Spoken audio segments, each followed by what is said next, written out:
a 9 to 5 can't be the be all and end all of the rest of my life. I mean, there's got to be a point in time where you can actually enjoy waking up and doing what you're doing every day.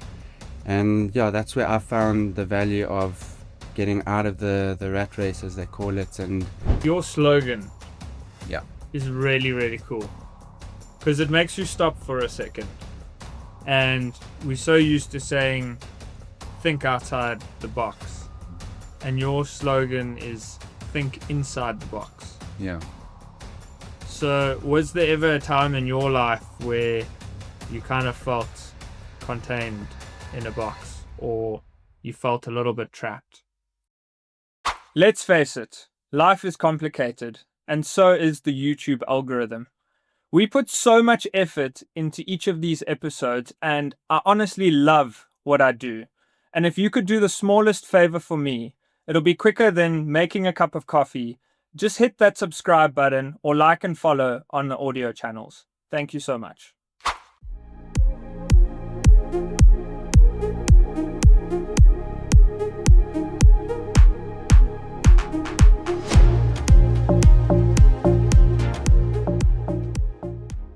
Everyone's trying to escape the 9 to 5 these days. But why was that important to you? Look, I think, I mean, I don't have the biggest amounts of experience in the corporate world and stuff like that. I'm literally about 2 years into the corporate world, and went to go work for somebody else for about 5 months. And one of the biggest things that I found was being a junior, if you want to call it that, going into big corporates and stuff like that, that you almost get lost in the grapevine. So, I mean, like just for example, I would go with new ideas, or like maybe try and give the executives or my line managers and stuff like that an idea of maybe we could try to do something a bit differently. And I just found like you you can go as many times as you want, and you can try and propose and try and force something. But I mean, I just found as being a junior in the company that your word actually doesn't really get further than what you've had a conversation with another person with.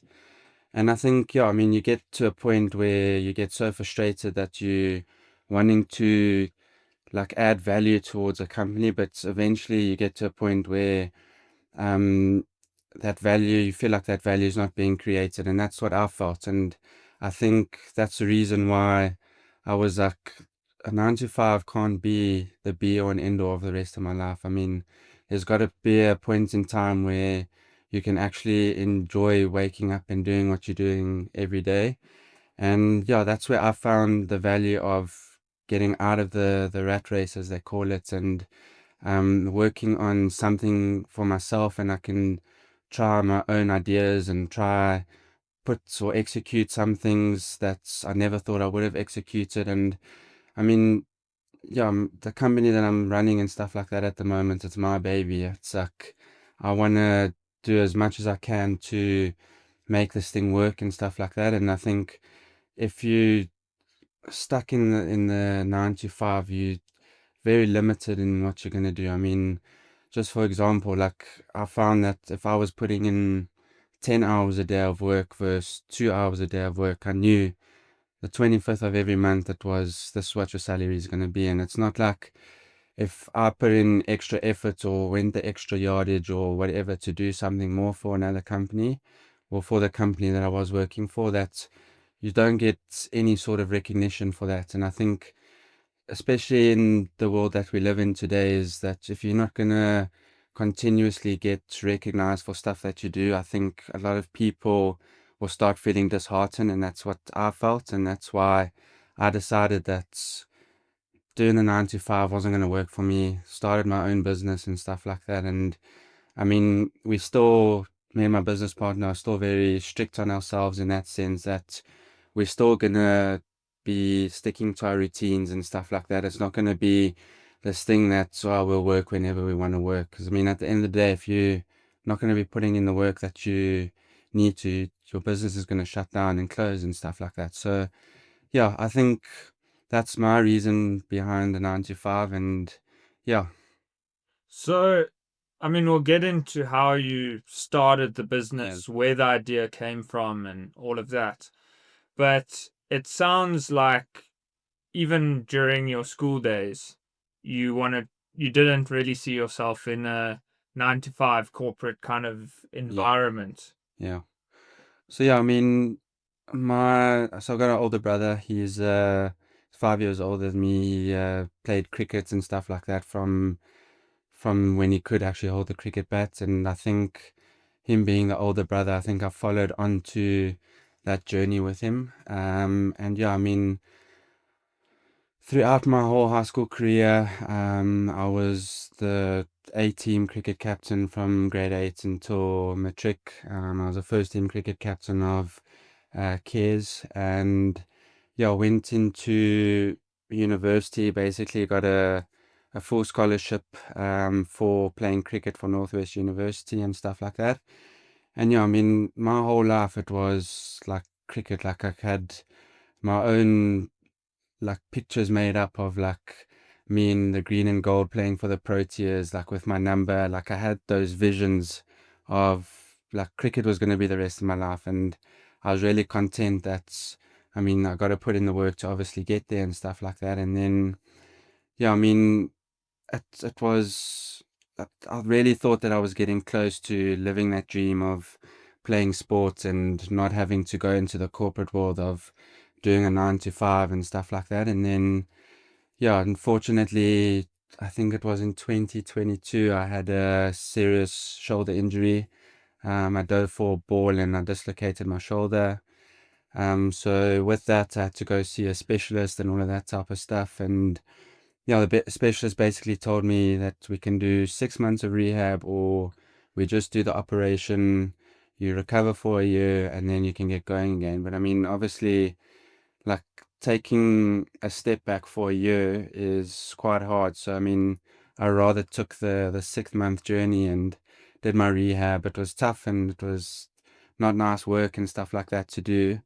But yeah, did the 6 months of rehab, came back to my first game, was training and stuff like that, obviously before that.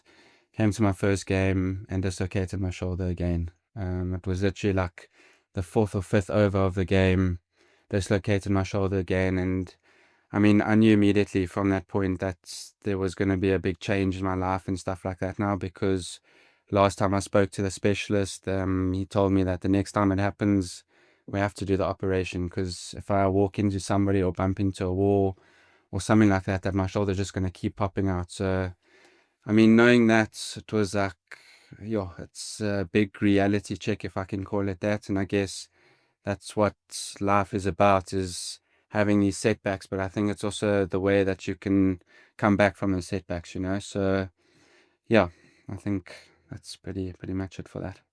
How how was your mindset during that time? Because obviously now you had a dream of where you wanted to go. Like you said, you pictured yourself in the green and Mm. gold, and you probably thought, this is the way that my life's going to pan out, and I'm doing something I love. And then all of a sudden, that dream ends. Yeah. I mean, look, it was I think at the time that it happened, I knew immediately that there was going to be some sort of change in my life and stuff like that. But I didn't think to the extent that it would be that it was going to be a whole lifestyle change now. So, I mean, we used to train twice a day, maybe 3 times a day if we had fitness or something like that. And then that was Monday to Friday, Saturdays and Sundays, you're playing cricket games and stuff like that. So, I mean, you're literally so busy that you don't have time to like have a social life. And I mean, don't get me wrong, there were times that you after a cricket game you had your fines meetings or whatever it was. But I mean, you knew that you couldn't like have a big jaw or anything like that because it was going to affect your performance at the end of the day. And I mean, from going from that to having absolutely all the time in the world, I think there was definitely a mindset shift from almost being like so goal driven to envisioning what I wanted to be in the next 10 years or 5 years or whatever it was to those dreams basically being crushed. And I remember I had all these pictures and stuff like that on my wall, and like all the motivational quotes, like some of my favorite cricket players and stuff like that. And I remember like the one day I was so angry with myself that I went and I just ripped everything off my wall. And I think from there it was my mindset changed completely. I was rather going out now with friends and stuff like that on a Friday, Saturday, sometimes a Sunday.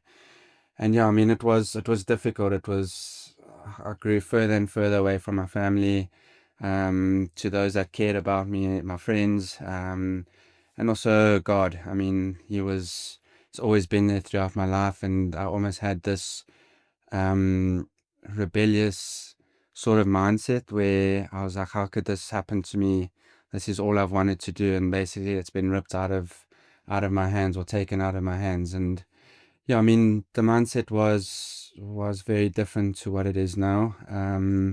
But yeah, I think it was a difficult time, I must say. It was about a year of not having any direction or not knowing what's gonna happen in the next 2 years, 3 years, or your 5-year plan or whatever. And I mean, yeah, it took a year or so for me to actually like recover from having that like rebellious mindset, if I can call it that. And like, yeah, sorry, I just feel like it was a difficult time, and I think it was a curveball that needed to be thrown to me to change the trajectory of my life.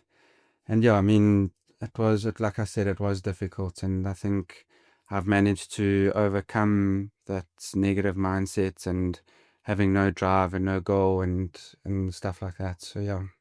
I think also being the captain of the team probably gave you a sense of purpose Mm. as well. You the one that people turn to, and you the leader of the group, Yeah. and then all of a sudden that's kind of taken away from you. Yeah. I mean, yeah, I've always enjoyed like leading and like taking like teams and working in teams and stuff like that. And yeah, I mean, it was for me like always nice, like that I was the captain of the ship, and that when things needed to happen, people would come and speak to me. And I mean, throughout my whole life, I've been in those situations where that people have seen the leadership qualities that I've had and stuff like that. And I think that's where, um, like to have all of that taken away from you, where you used to be like, the captain of the cares team, it was like a big thing and stuff like that. And then to be like, oh, so you're not even playing cricket and stuff like that anymore. And I think there's a lot of negative connotations that people will have towards you, especially when you are in those sort of positions, and like people sometimes get jealous of the positions and stuff like that you're in. And I mean, it's also like, I think that's what leadership is about, is to be able to take those guys that aren't 100% agreeing with you, or they don't like you or whatever. But at the end of the day, I always knew that we could have our differences off the field or wherever those differences are. But as soon as you step over the rope onto the field, and we are the Cares first team, it was everybody's working together. And if you had a problem, we sorted it out and all of that type of stuff. But yeah, I mean, I must say, it was a very difficult time of my life to go through something like that. And yeah, I'm just obviously thankful to the man upstairs that actually helped me get through all of this. Sounded like you had that leadership quality in you instilled from quite a young age. Mm. And possibly that's another reason why you didn't enjoy the 9 to 5. Yeah, You didn't want to be following someone else's direction when you were passionate about something, and you know something intuitively spoke to you. You wanted to action it. yeah, yeah, And when that doesn't get done, then you kind of feel like what's the point? yeah. I think that's exactly the point, or you've hit the nail on the head there. I mean, like it was very difficult for me to like almost be in a position throughout my whole life where like I don't want to say that I was the final decision maker, but a lot of it came down to what I had to say at the end of the day. And I mean, I guess, I mean, it's also, you could look at it as two sides of the story. I mean, like, yes, I am a junior. I need to accept I've been through the ranks as well as a junior where I had to earn my right to be where I was and all of that. But I mean, at the same time, like if you've got such a strong mind and you believe in something so much, and if no one's going to show you or give that belief back to you, there's going to come a point where you just would rather pull back. And I think that's where I got to was I got to a point where I just rather just step back because it actually caused more frustration than enjoyment at the end of the day. So that's where, yeah, I mean, like you said, the leadership part, I mean, being the person that people came to and stuff like that to not having that anymore was also a huge adjustment to make, you know? And one day you said you decided among some of your friends, you told me this off camera, obviously, that you created a WhatsApp group. Hmm. Yeah, so my business partner Jared, we studied at Gibbs together. So it's actually a funny story. So Jared and my mom knew each other before we actually knew each other, and then we met at Gibbs. And yeah, we hit it off on the first day. And I mean, ever since we met each other, we were like, we want to start our own business. We want to try and see what we can do and stuff like that. And I think we all did what everybody else did after we finished our degrees and stuff and went into corporates and all of that. And I mean, I can't speak for everybody because I just know that some guys do enjoy the 9 to 5 because they've got that comfort of having that salary and stuff like that at the end of every month. Where we were a little bit different. We had no real risk. We were still staying with our parents and stuff like that. And it was more around the case of, you know what, like let's start something. So we had a group, a WhatsApp group just between me and him. It was called Dream Makers.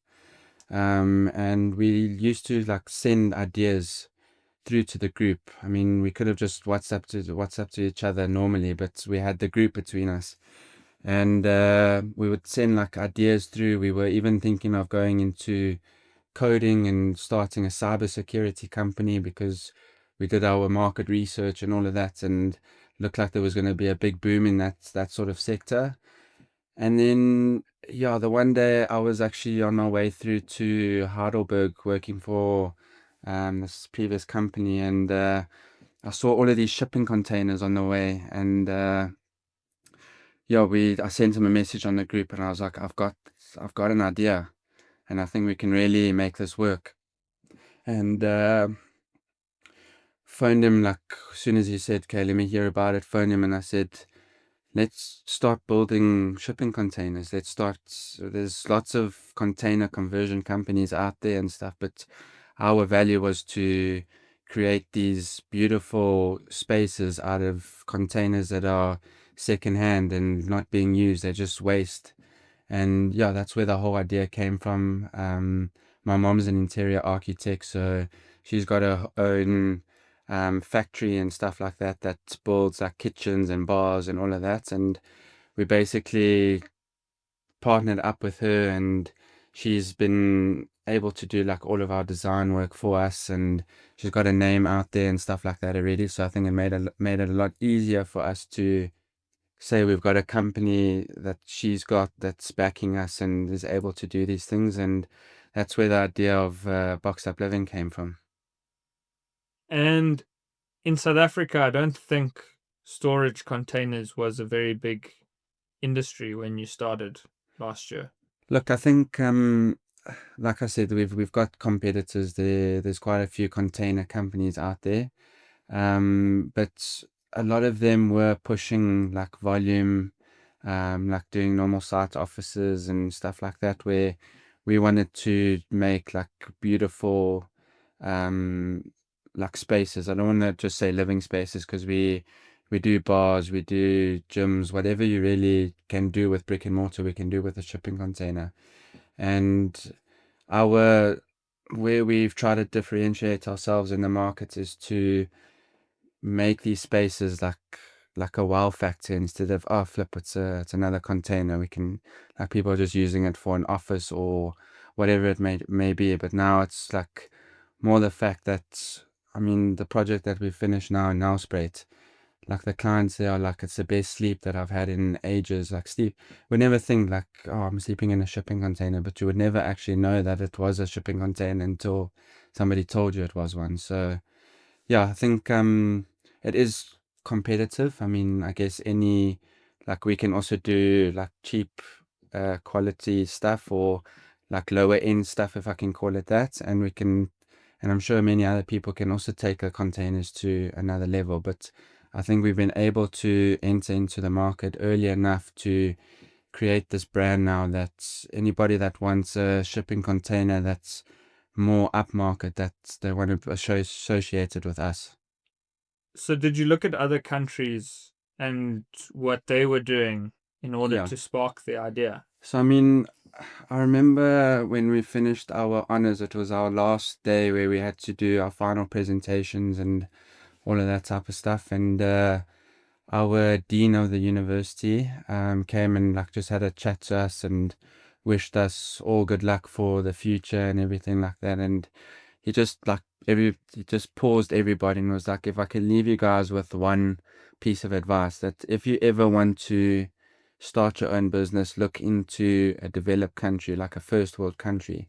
Usually South Africa, we're a third world country, so we're usually about 5 to 7 years behind on getting to the levels where the developed countries are. So I mean, when we really like started doing our market research into boxed up living, that we found that in America that it is such a booming market at the moment. And we're just like, let's take what we heard from our dean of the university and let's run with it. Let's see how it goes. And I mean, it was a shot in the dark. We were saying yes to some projects that we had no idea that it would even work or anything like that. And I mean, I think that's, if we can speak a little bit more about like having the right people in your corner.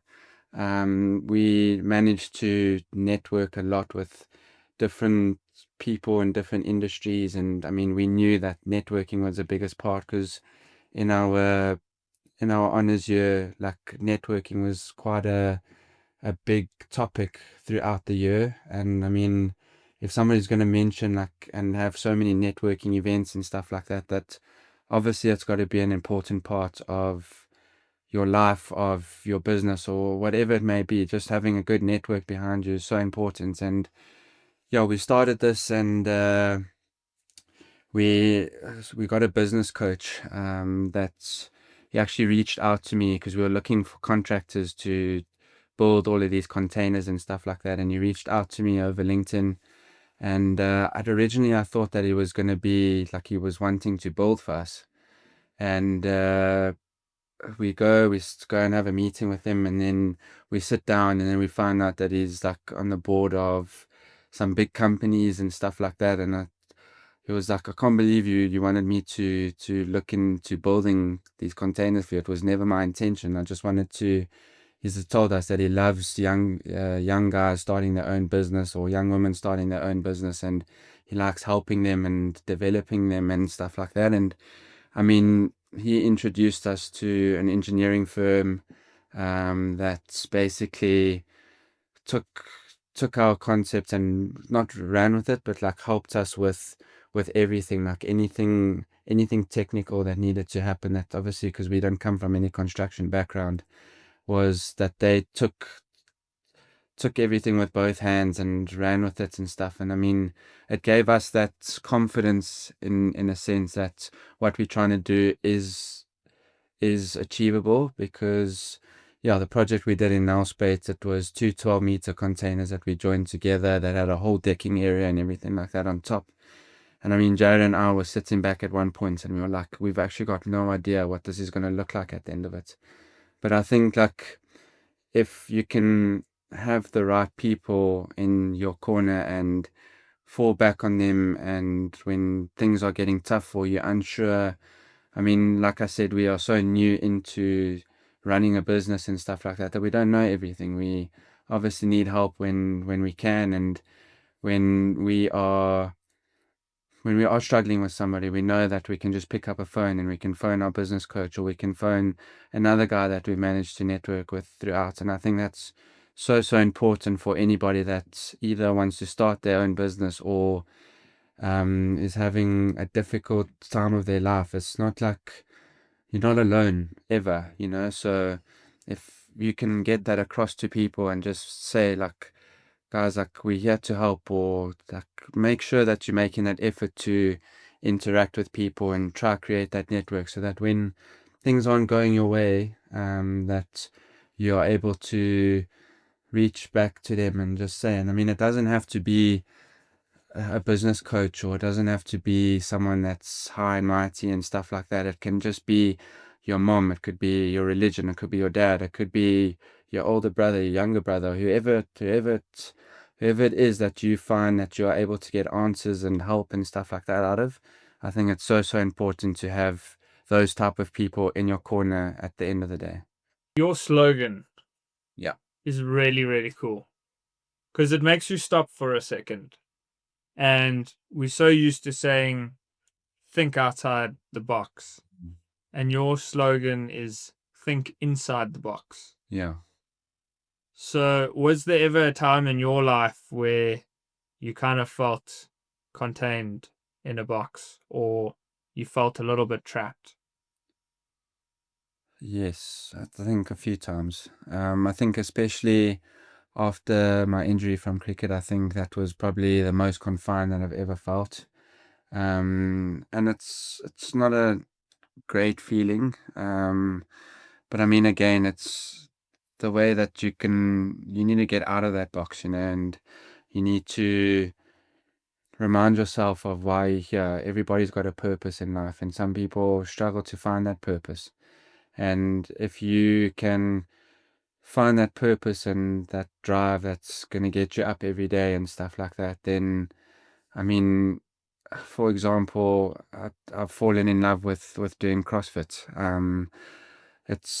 It's keeping me disciplined and accountable every day, that I need to be at gym at this time. I know that I need to put in the work to get the results and all of that type of stuff. And I think if people can find that it doesn't necessarily have to be exercise, or it doesn't necessarily have to be to the extent that I'm doing it at the moment, where I'm training like 9 times a week. It's you don't have to do something like that. It could be going for a walk in the morning, or it could be reading a book or something, like just something that you know that in the morning I'm waking up, I'm doing this, in the evening I've got this, and it just keeps you accountable. And it's helped a lot with my discipline, with obviously keeping myself healthy, and as well as running the company as well. And I think, like, that discipline that I've learned from CrossFit, I think has fallen into boxed up living as well. Where we know that we've got to continuously go at this, because if we're not going to continuously go at it, we're not going to get the results that we're looking for. I've got one final question Yeah. for you today. What's the best thing that's ever happened to you? Hmm.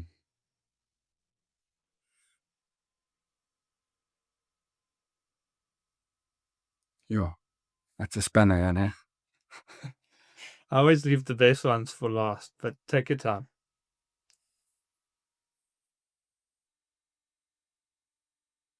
Okay, so to be honest, best thing that has happened to me was I found God.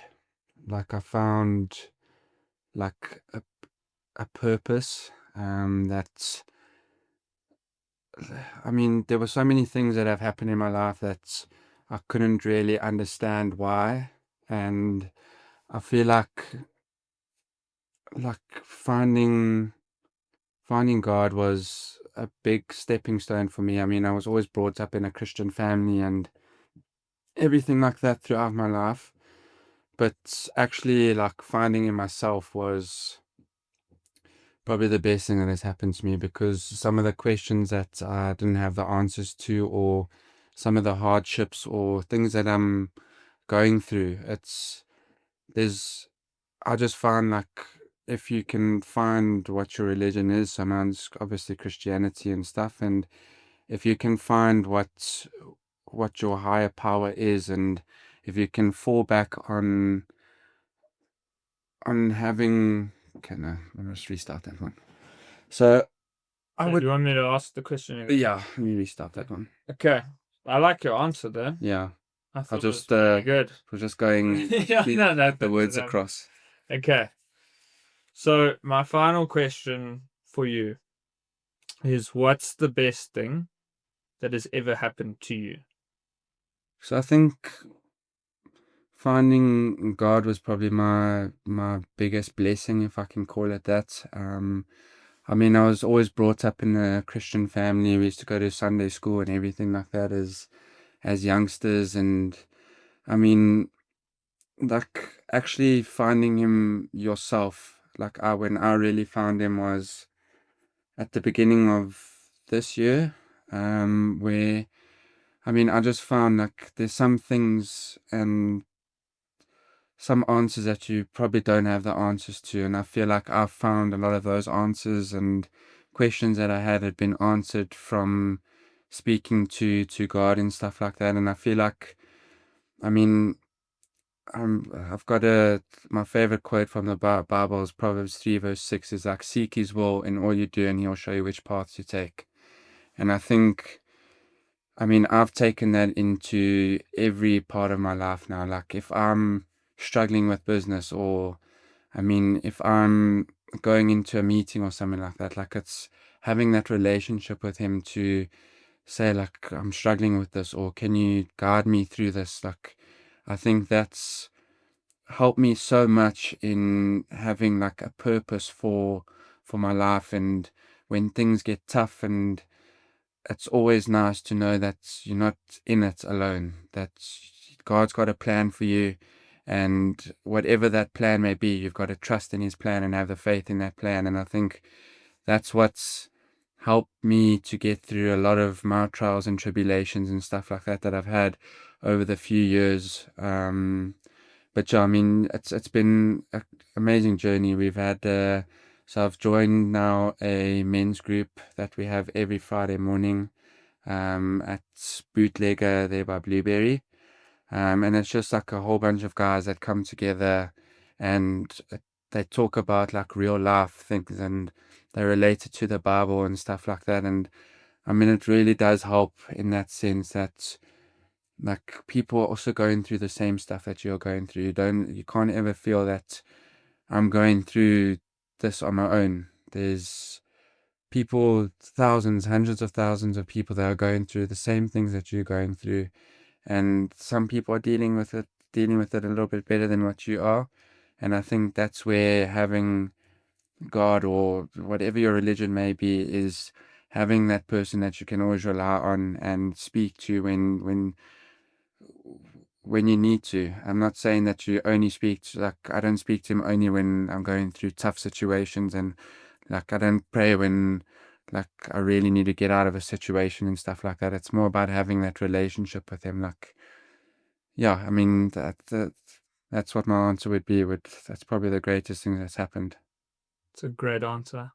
And yeah, thanks for today, Callum. Cool. That was really cool. And Yeah, thank you for having me. a lot of people reach out to me on Instagram, and I get these DMs, can I go on your podcast? I have no idea what they want to chat about, and you reached out to me. Yeah. And I had a look at Boxed Up Living, clicked on the link in your bio, and I was just like, wow, this is really, really cool. And as I said to you earlier, I mean, I would invest in this company in a second. So, I think a lot of people listening to this episode might think the same, and hopefully, it just gets even better. Thank you. Yeah, I hope so too. Thank you so much.